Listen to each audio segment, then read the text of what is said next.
Assalamualaikum warahmatullahi wabarakatuh. Perkenalkan, saya Iqbal bin Syafi'i, mahasiswa Universitas Andalas, jurusan Biologi dengan NIM 2110421015. Pada video kali ini, saya akan menjelaskan kepada teman-teman semua salah satu sistem yang ada pada manusia dan hewan, yaitu sistem pencernaan.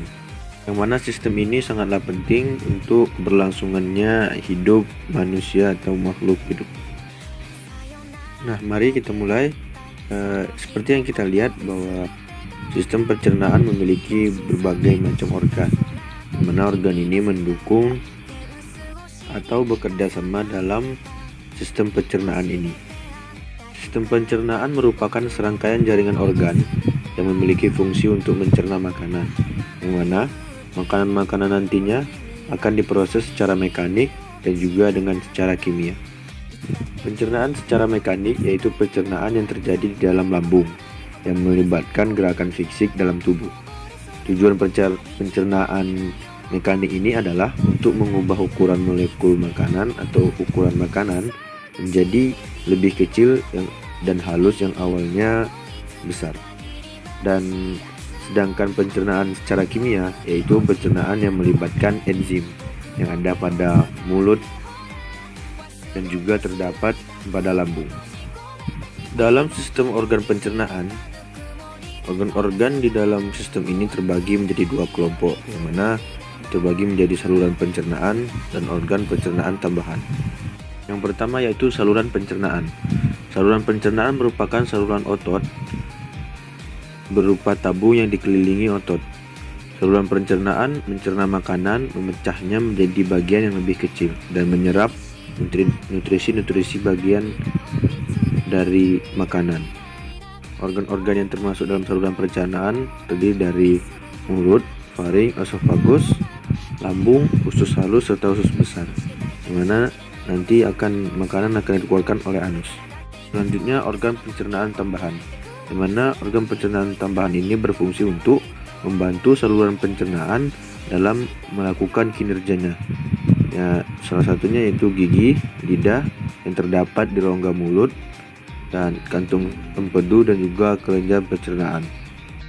Dan juga ada organ untuk penyaring dari bahan-bahan berbahaya yaitu hati dan pankreas. Nah, selanjutnya bagaimana sistem pencernaan pada manusia ini bekerja?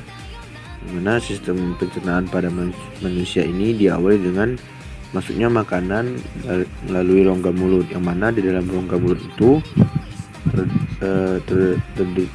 memiliki organ-organ tambahan yaitu gigi, lidah, dan kelenjar ludah, yang mana masing-masingnya itu memiliki fungsi yang sama atau memiliki tujuan yang sama, bekerja sama untuk menghancurkan makanan agar memiliki tekstur dan ukuran yang kecil, yang nantinya dan selanjutnya akan memasuki faring lalu ke kerongkongan.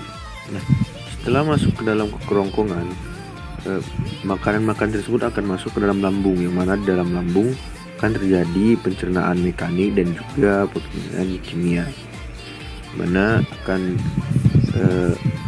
dibantu oleh otot-otot lambung dan juga enzim-enzim yang ada di lambung untuk menghaluskan kembali makanan yang ada di lambung. Di dalam lambung atau dekat dengan lambung ada kelenjar pankreas, yang mana kelenjar pankreas ini berfungsi untuk memproduksi enzim-enzim membantu kinerja lambung. Dan di atas jantung di sebelah kiri ada hati, yang mana hati ini juga berperan dalam sistem pencernaan, yang mana cairan-cairan yang ada dalam makanan akan masuk ke dalam hati dan akan disaring dan nantinya ujung menjadi urin.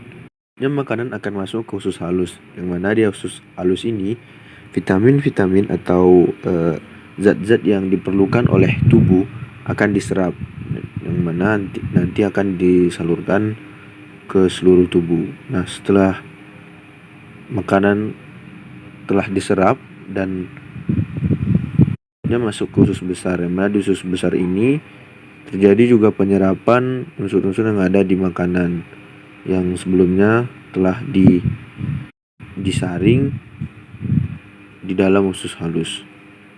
Setelah penyerapan sempurna, usus besar akan menampung feses kita, yang mana nanti akan dikeluarkan melalui anus. Dan begitulah mekanisme sistem pencernaan pada manusia. Nah, sistem pencernaan juga memiliki berbagai macam penyakit, yang mana penyakit ini akan timbul jika kita mengkonsumsi makanan yang tidak baik bagi tubuh kita. Nah, rata-rata penyakit dalam sistem pencernaan ini akan atau bermuara di dalam perut, yang mana nantinya penyakit ini akan menyebabkan penderita merasakan sakitnya perut. Nah, salah satunya yaitu MAG. MAG merupakan gangguan berupa peradangan pada dinding lambung yang disebabkan oleh produksi asam lambung yang berlebih. Asam lambung yang berlebih ini akan mengikis di dinding lambung dan akan mengakibatkan rasa sakit. MAG ini timbul apabila penderita memiliki kebiasaan buruk, yaitu pola makan yang tidak teratur atau terlalu lambat makan.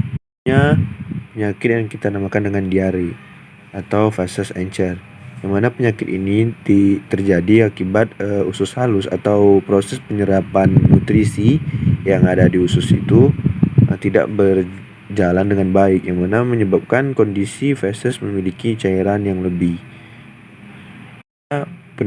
Sehingga penderita memiliki tanda-tanda yaitu sering BAB atau buang air besar yang berlebihan, dan akan mengakibatkan kekurangan cairan pada penderita. Selanjutnya ada appendicitis, yaitu atau usus buntu, merupakan peradangan pada bagian appendix atau usus buntu yang disebabkan oleh infeksi bakteri. Dan selanjutnya juga ada konstipasi, itu yang dikenal juga dengan sembelit, merupakan gangguan pada sistem pencernaan yang menyebabkan BAB, yang menyebabkan sulitnya BAB, yang mana tekstur dari feses sendiri itu bertolak belakang dengan diare, yaitu memiliki tekstur yang keras dan kekurangan air sehingga pengeluaran melalui anus itu terhambat. Tentu kita harus menjaga sistem ini agar tetap lancar dengan pola makan yang baik setiap harinya dan mengkonsumsi makanan-makanan yang bagus untuk kesehatan kita. Baik teman-teman, terima kasih. Ini saja yang dapat saya sampaikan. Semoga bermanfaat. Salam biologi Yunan.